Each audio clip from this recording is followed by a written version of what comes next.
Hi, I'm Len Epp from LeanPub, and in this LeanPub Front Matter podcast, I'll be interviewing Guerric de Ternay. Based in London, Guerric is the founder of two fashion brands focused on providing sustainable products. The Goudron Blanc brand makes unique crew and V-neck t-shirts using organic cotton, and the Blackwood brand creates handmade accessories from cork leather. Guerric also manages projects for What If Innovation, a global consulting firm that works with Fortune 500 companies to use an experimentation-based approach to achieving growth. A graduate of London Business School, Guerric is also trained in the law and is a guest lecturer at University College London, where he teaches digital marketing and innovation. Guerric is the author of the LeanPub book, The Value Mix: Create Meaningful Products and Services for Your Audience. In the book, he helps people to better understand the connection between market research and product strategy so they can better succeed at building amazing products and services targeted at the right customers. You can follow Guerric on Twitter at Guerric de Ternay, and you can read his blog and find out more about him at guerric.co.uk. In this interview, we're going to talk about Guerric's background and career, professional interests, marketing, his insights into product development and positioning, and other insights that he covers in his book. And at the end, we'll talk about his experience using LeanPub a little bit. So thank you, Guerric, for being on the Front Matter podcast. Thank you, Len. It's a pleasure to be here. I always like to start these interviews by asking people for their origin story. So I was wondering if you could talk a little bit about where you grew up and how you became interested in studying law. Yeah, of course. So I grew up in Paris, and now I live actually in London. But I spent 20 years of my life in Paris, and yeah, I had like a normal Parisian childhood. And actually, I had never really been interested in law.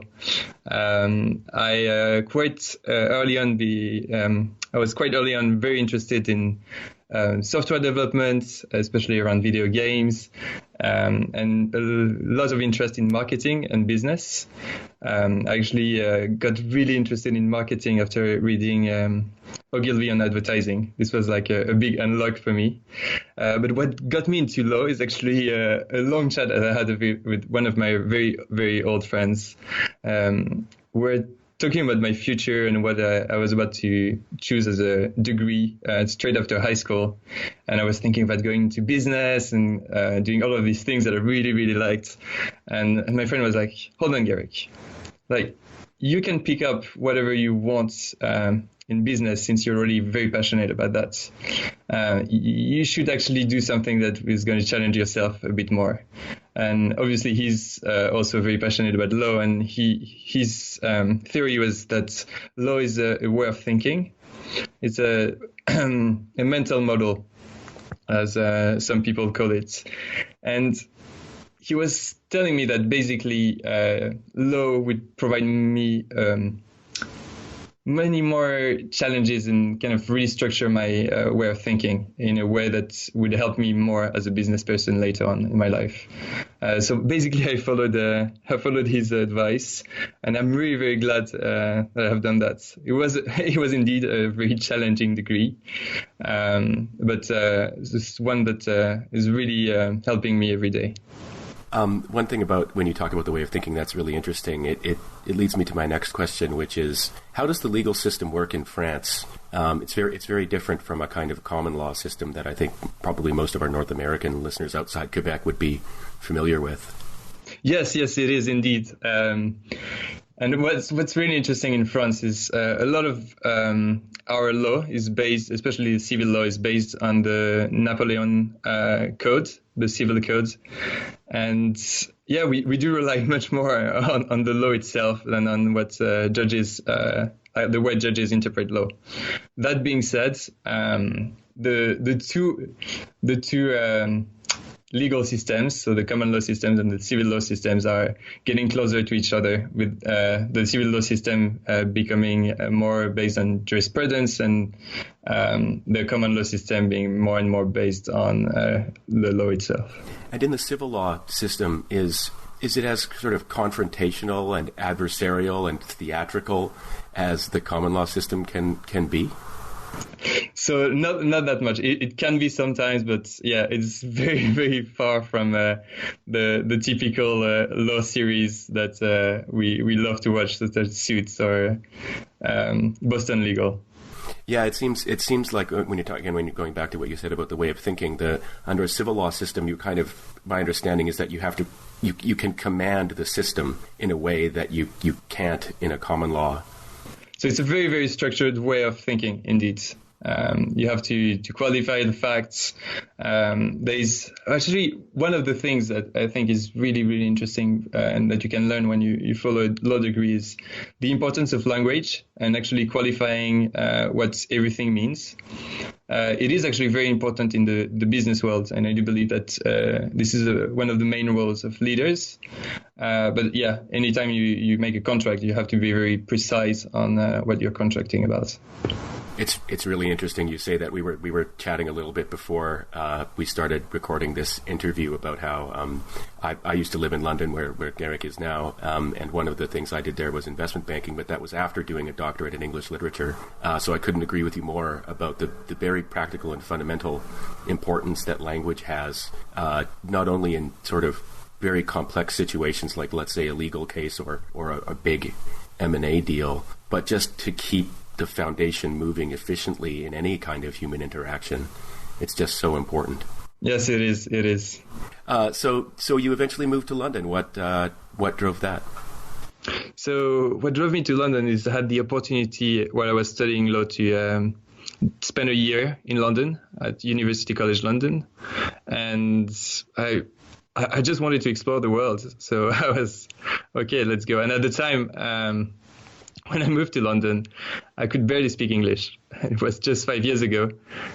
So I really wanted to improve that skill. I think it's really important to speak English in this world today. So this was the main rationale. And I just love the city. I love the people who are there. I love the diversity of the people who are there. And so I decided to stay. I went straight into London Business School, which was an amazing experience. When I talk about diversity, London Business School provided like the most insane experience around that. In my class, we had people from 45 different countries. So it's a very interesting mix of culture, mix of backgrounds, and I did learn a lot doing that. And this basically confirmed my choice of career.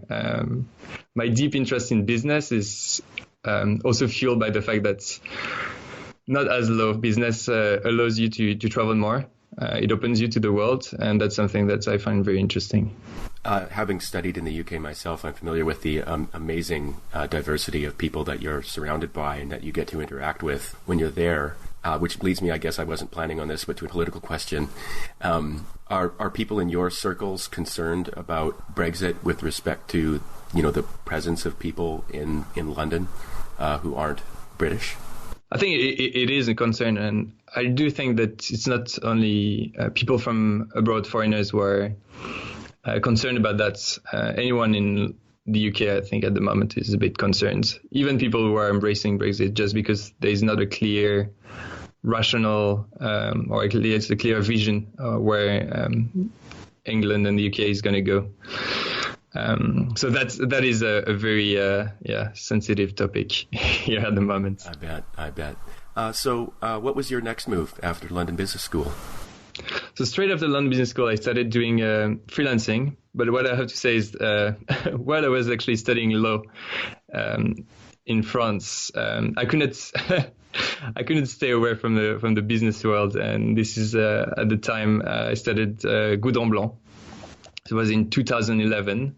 I had this idea of launching a clothing line, especially focusing at the time what I thought would be a great idea. I was thinking that V-neck t-shirts where there was basically a gap in the market.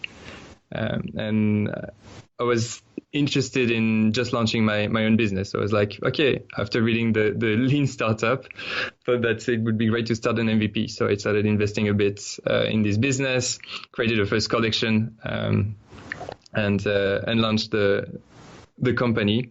So straight after LBS, I was still running the company. It was about 4.5 years later. I was doing very well, and on the side I was also doing lots of freelancing, working with startups, accelerators, incubators, and venture capitalists. And it was a very interesting experience as well. The world of startup, especially in London, is has been booming a lot. A lot of fintech companies were there. And so most of my work was helping them to grow, focusing on helping their marketing capabilities to develop, as well as helping them to figure out their product market fit. I'm really interested in hearing a little bit of the details of how you set up a fashion line. Did you have contacts that could get you in touch with designers and suppliers and things like that, or did you have to learn all that on your own? So I had to learn everything from scratch. I didn't know anything about fashion or how to start a clothing line. The only thing I knew was my experience as a fashion consumer. So as everyone, I still go shopping, and basically I used that as a first way to learn about where things are working in the fashion industry. But I was also very lucky, and maybe this is also what influenced me a bit when I chose this industry, is that in Paris there is a very big fashion scene, especially a lot of fashion startups. So when you think about some cities in the world that are hubs for some specific industries, Paris is definitely a hub for the fashion industry, and this is encouraging a lot of young entrepreneurs to start in this industry. So the first thing I did, and in hindsight I think it was actually quite a clever move, is I started to join a lot of groups of fashion entrepreneurs. And I started just having chats about how they run their businesses, learning about everything they had to say. And this was really, really useful to understand the kind of nuts and bolts of the fashion industry. In terms of the next steps after that, I had to find a supplier. This is the kind of the big challenge that any young entrepreneur has, because you need to find someone who is reliable, someone who can trust you, and as well as have faith in your vision for your products. And it's not the easiest thing to do because all of the factories get a lot of demand from and a lot of requests from young entrepreneurs. So you have to be very clear on your vision and convince them that they are the right people to invest in. Because even if you have the impression, you're under the impression that you're the client, the customer, and you're the one paying for the products. Actually, for a factory at the beginning of a journey, it's not that profitable for them to serve smaller clients. They used to sell big batches, thousands of pieces of clothing, and working with small startup when they're not even sure that there's going to be another collection following the first one, it's a big ask for them. So I fortunately found the right supplier. I'm still working with them today, and it was a long journey. It took me a bit more than a year and a half to find the right person. I went to lots of trade shows, Googled a lot, just sent tons of emails, and at some point just found someone who believed in the project. And I was lucky enough to get the person that was able to provide the quality I was requiring for the brand, as well as someone who was willing to work with me on the long term. And having had that experience, you then created the Blackwood brand. I think just was it just this year? Yes, just this year. So Blackwood is a brand that I created with a friend, Oscar. And the idea was to when I started, so kind of going back to when I started Goudron Blanc, one of the ideas was to bring a more sustainable approach to fashion.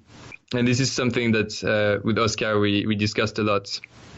And what we had in mind, our vision was to find ways to make fashion more respectful and more eco-friendly. And what we realized doing some market research is that the leather industry is actually not that good for the environment. Creating leather goods actually pollute a lot. So some people manage to do it fairly in a fairly way, but most of the leather goods that we find on markets actually are very bad for the environment. So we wanted to find a good alternative to leather. And what we found is lots of people talk about, when they talk about alternative to leather, actually the main alternative to leather is plastic. And we didn't find that this was such a nice material to work with. So we decided to scout for eco-friendly alternative to leather, and we found an amazing first material that we wanted to try out. This is called cork leather. So it's plant-based leather made out of cork, which is the material you get when you harvest the bark of an oak, especially so what are called cork oaks, which are found in Portugal, mostly in Spain. Yeah, it was really fascinating reading your on your website. And so I was preparing for this interview. I hadn't heard of cork leather before, and it just seems like a really fascinating product. I mean, some things that become, I had not examined before, but like, of course, cork is waterproof. Yes, that's why it's used. It's used for corking wine. But I didn't know about the fact that it's used in rockets. Yes. So NASA uses it because of the property of cork. Cork insulate very well, and so they use it next to their engines to protect them from the other pieces from heat, basically. And so, when you create a brand like Blackwood, what do you do to get the word out about it? So this is a very a very big challenge for most startups. When you think about the startup, they often have a great idea and not necessarily the ability to reach the market. And what we do, our approach, and I think it's the one of the ways of approaching it is to first focus on what is called the early adopters. So people who are in some ways really, really interested about the product. And when you look at cork leather, it's a great alternative to animal leather. And people who are really not willing to use animal leather are people who are vegetarians. And my co-founder, Oscar, is one of them.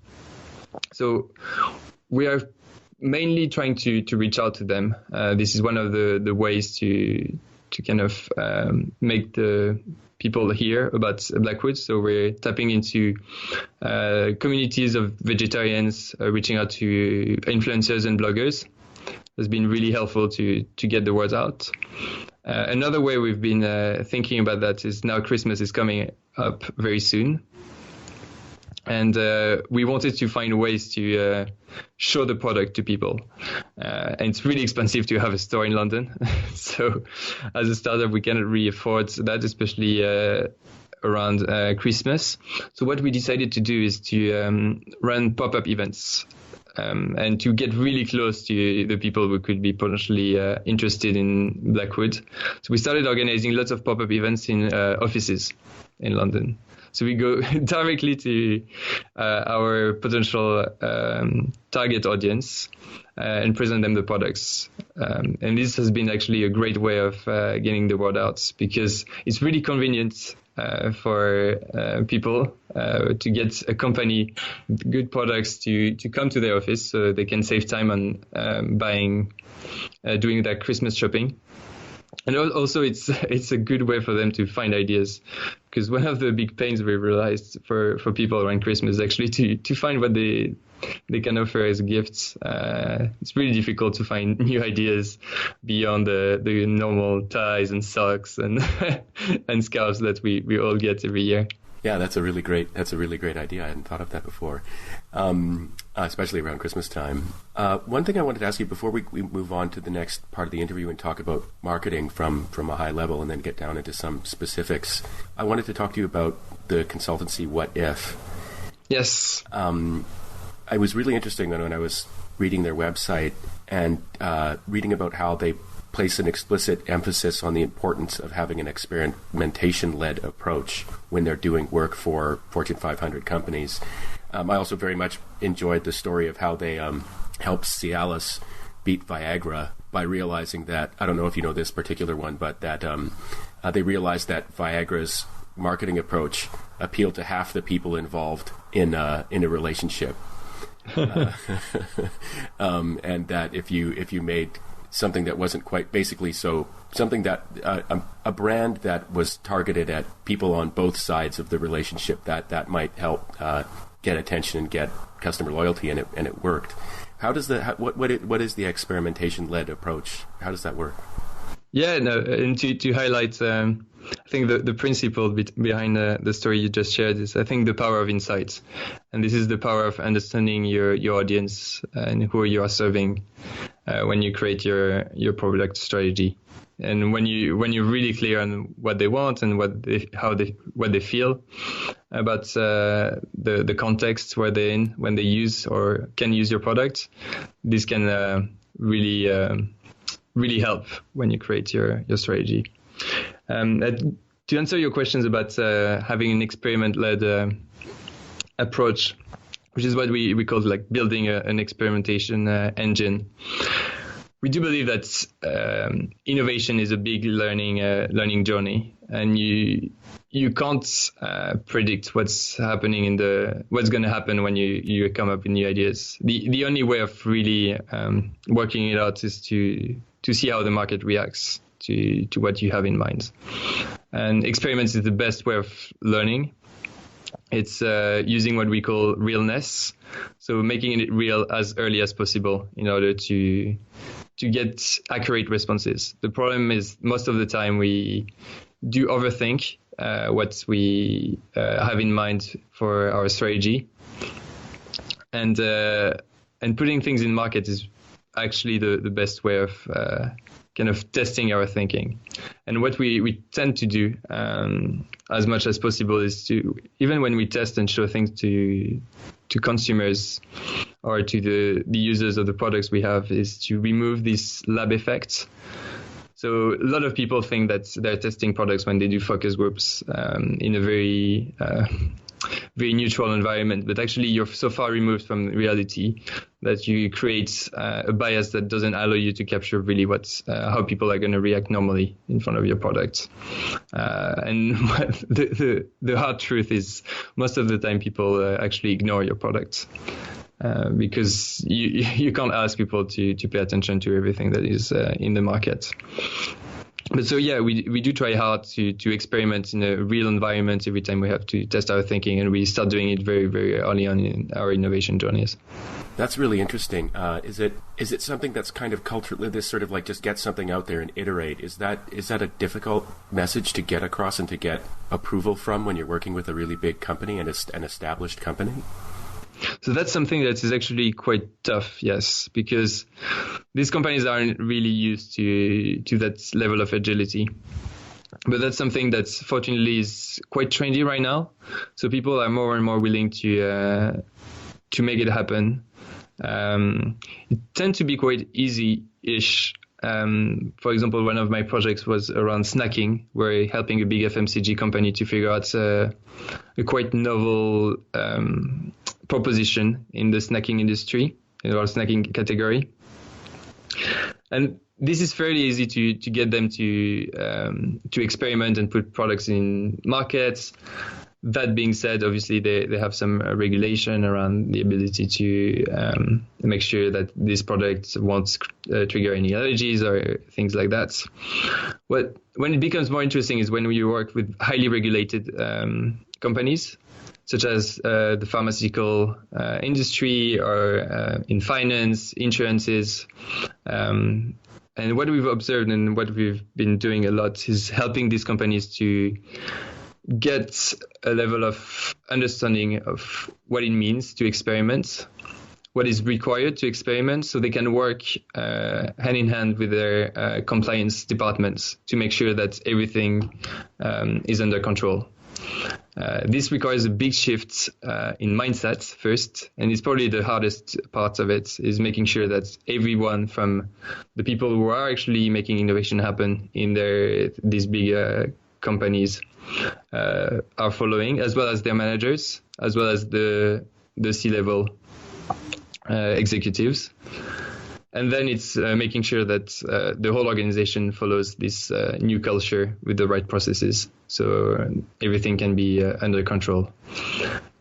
What's really interesting is this is something that is really empowering. I've been working with now many executives on this, and every time we experiment and run experiments, this is something that gets everyone excited. It gets the people who are experimenting directly with the new proposition really, really excited, because they move from this old world of we think about an idea, then we kind of create a massive business case. It takes years and years to launch something, to we actually think about an idea, obviously fine tune it, and very, very quickly we make it real. And bringing ideas to life is something that is really powerful to excite people in an organization. And then the managers also are really, really interested in that, because they see a whole new world. Instead of having a look at lots of kind of assumptions and data that they get in their business cases, they actually see people reacting to these new propositions and these new strategies. Yeah, instead of just more PowerPoint, it's actual products and data. Exactly. So yeah, this is really, really energizing. And I guess there is a big overlap with what you do at LeanPub, which is also allowing authors to experiment with their books. Yeah, I can talk about that briefly. Before we'll talk a little bit more about self-publishing and the LeanPub approach at the end of the interview. But yeah, you were triggering all kinds of things in my mind as you were talking. One of the sort of fundamental theoretical foundations of LeanPub's approach to publishing is that you should publish a book. If you've got a book project, one thing you should do, you should put up a landing page, see if you can get attention there, and put up maybe more than one landing page on the web for more than one type of project. Because most authors usually have a number of things they're interested in potentially writing about, and then you can sort of see, and you can change the title around, you can change the way you present it, and then when you start writing a book, instead of doing something in writing that's analogous to what you were describing, which is like spending years in isolation, like making all these assumptions about what's going to happen, and then dumping a final product into a world that you haven't even engaged with yet necessarily with respect to that product is not necessarily the best approach. And what you can do instead is you can start publishing your book when you're 2 or 3 chapters in, and then you can see if you actually get attention. And people will, if they're not paying attention, that's a signal. If they are, they might actually interact with you directly. And that's one of the fun things about, the online world, is that people can very easily give you their feedback, give you their comments, communicate with you, or even just communicate about you on social media. And then you can get all kinds of information and feedback about what you're doing. And it actually fundamentally changes the way you write books.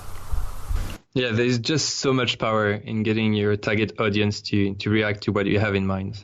Yeah. So I wanted to move on to talk a little bit about marketing, and I wanted to start at a high level with what I hope is kind of a funny anecdote that I hope makes a little bit of sense.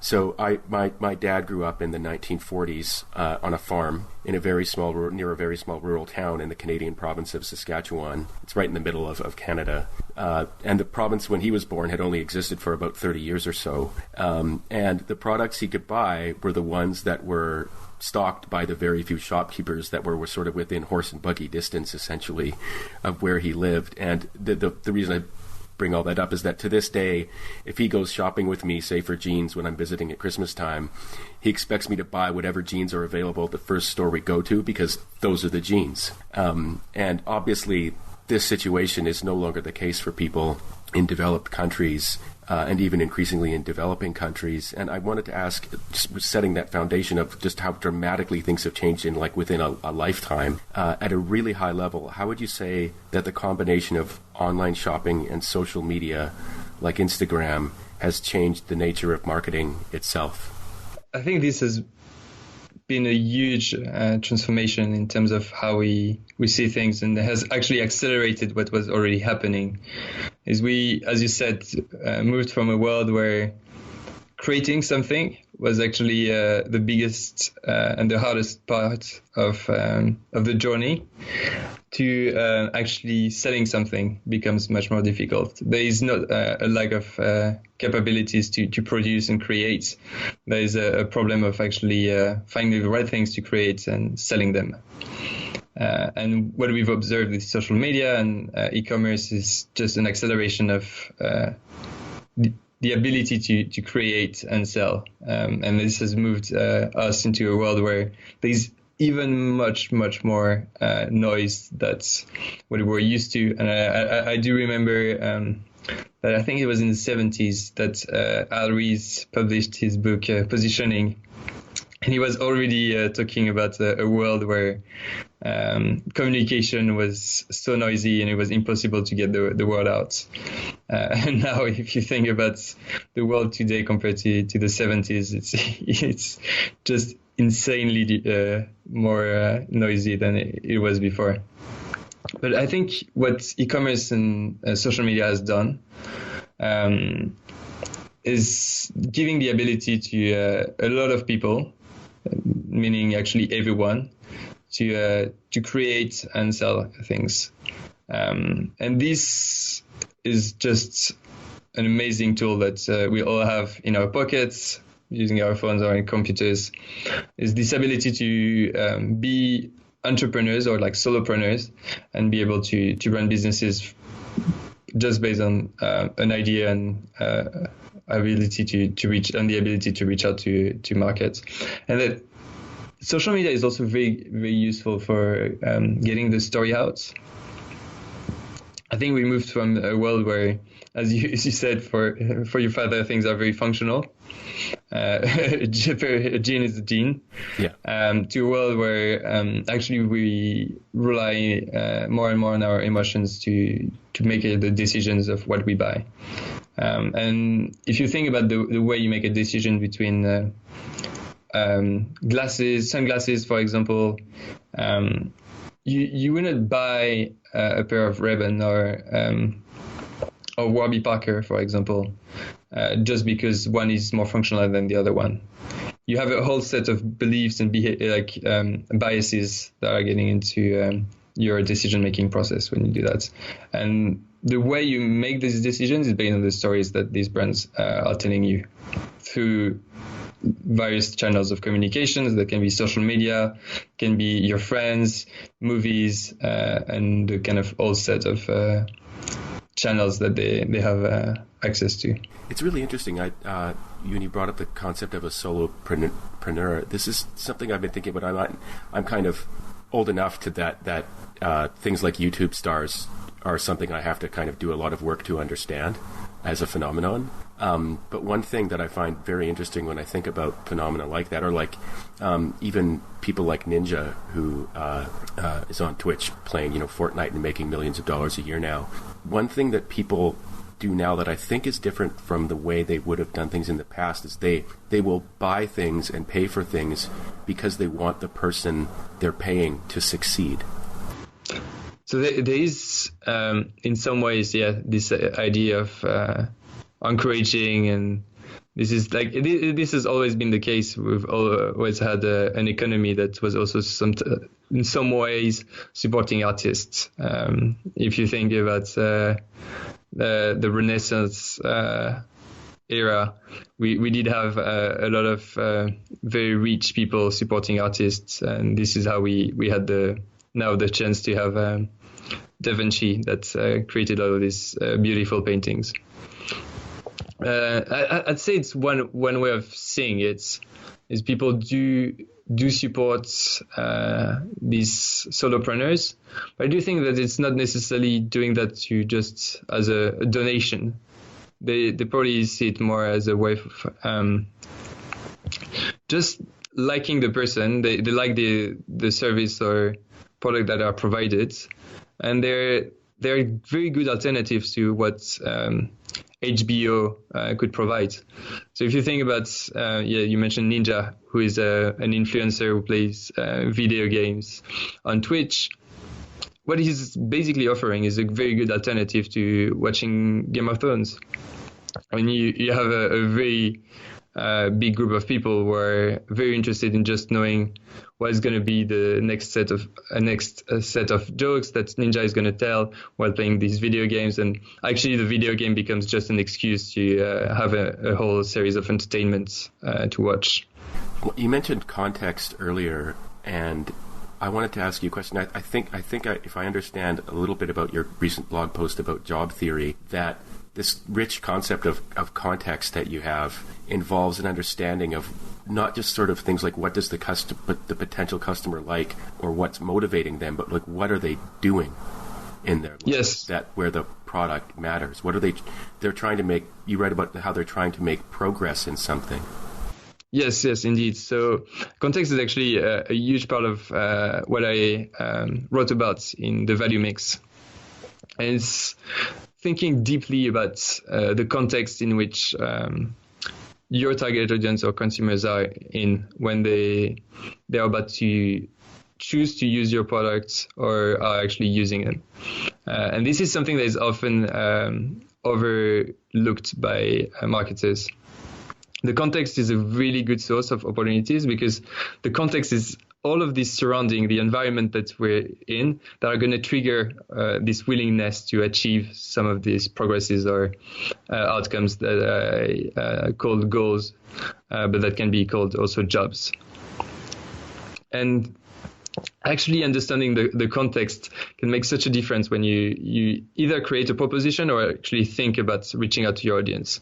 One interesting way of framing it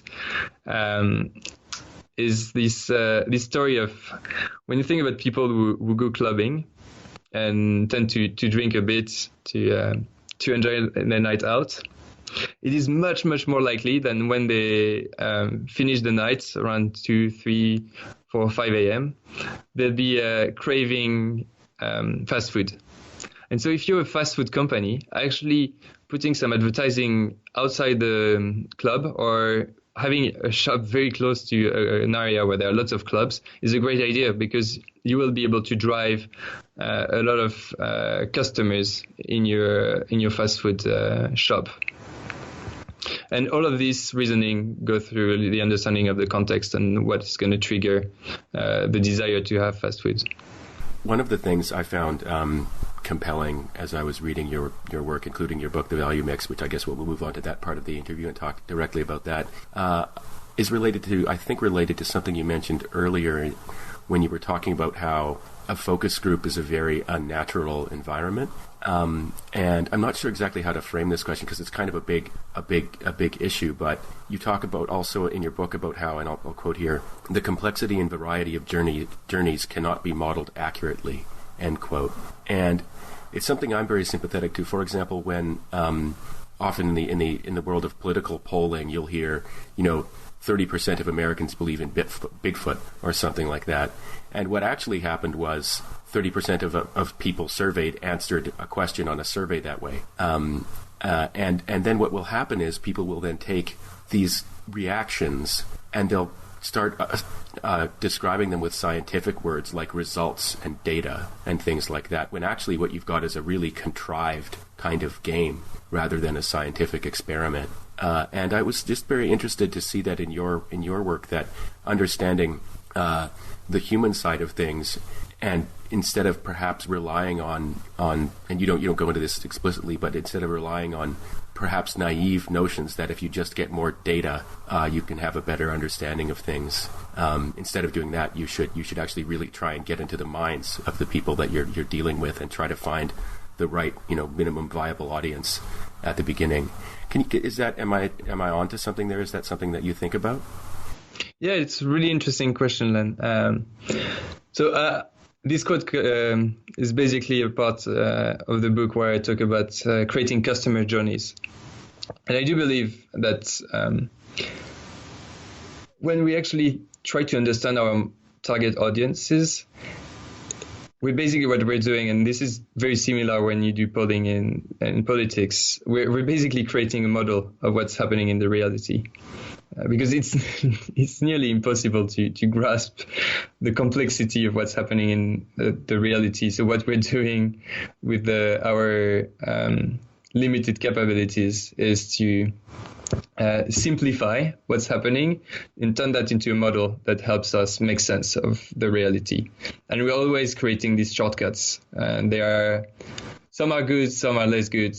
And I think there is a real power in acknowledging that. The corporate world and the business world have made it very difficult to acknowledge that we aren't actually sure of anything. And when we create a model, even though we have lots of data, there is still a lot of uncertainty around what we're talking about. And this makes ourselves as business people very vulnerable when we accept that. And there is a real power in this vulnerability, just because then you start actually making decisions based on an accepted level of certainty. Yeah, it's just, I found it just so interesting that you introduced basically epistemology into your discussion of how one should think about marketing, and the fact that there is, this divorce between our consciousness and the nature around us means that we can have beliefs that don't correspond to reality at all.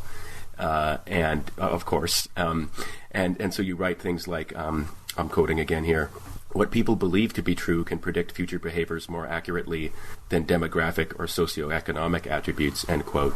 And I really like that way of sort of trying to, because I think often people, what we have in the sort of post-enlightenment world, we have this desire for everything to work the same way that chemistry experiments work. And so, a water molecule here and a water molecule a million miles away and a water molecule a million years ago and a water molecule a million years from now are all the same thing. And because of that, we have all the wonders of scientific research and advancements and certainty.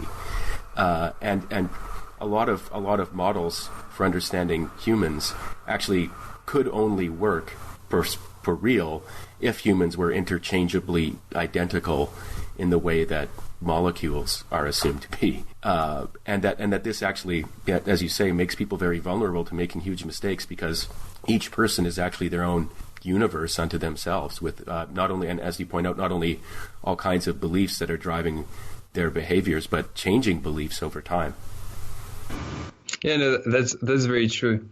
And in this part is, as consumers, we all, or as humans, we all aspire to think really logically, and we do believe on our own that we are very logical. But actually, if you take each individual separately, you realize that we're all unique, and we all have sets of beliefs and biases that are shaping the way we make decisions.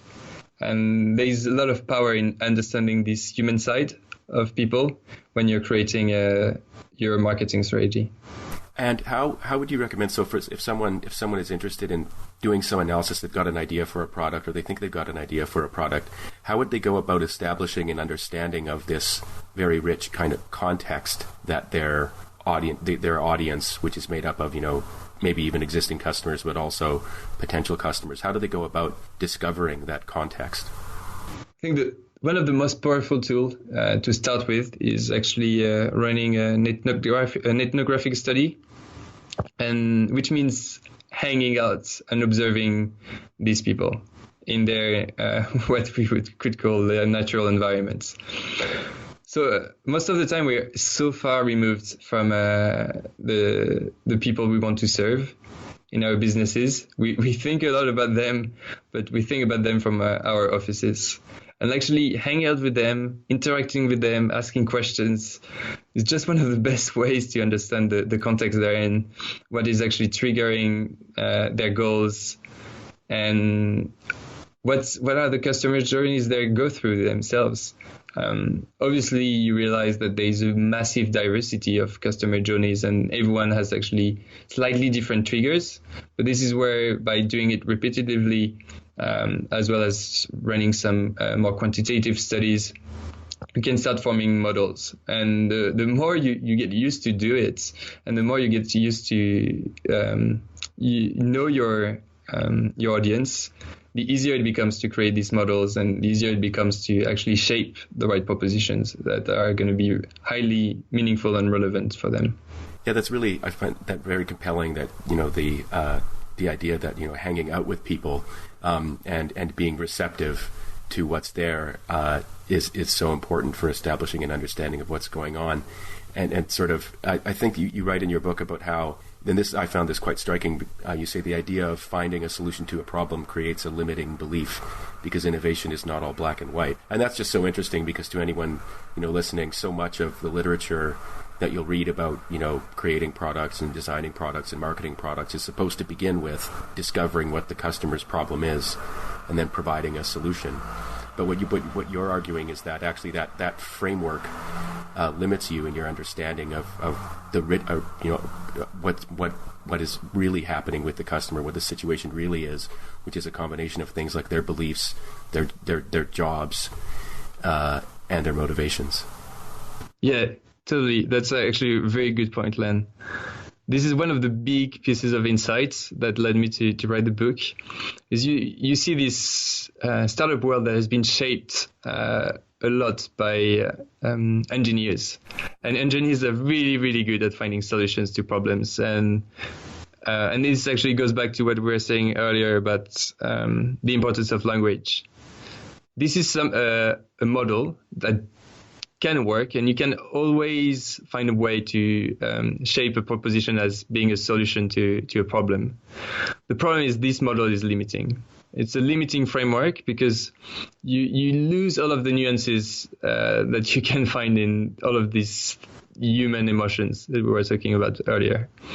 And I do believe that a lot of the successes that we see are actually not just a very good solution to a very specific problem, but often much more than that. They engage emotionally with the users and customers, and they're able to create stories that people are willing to talk about.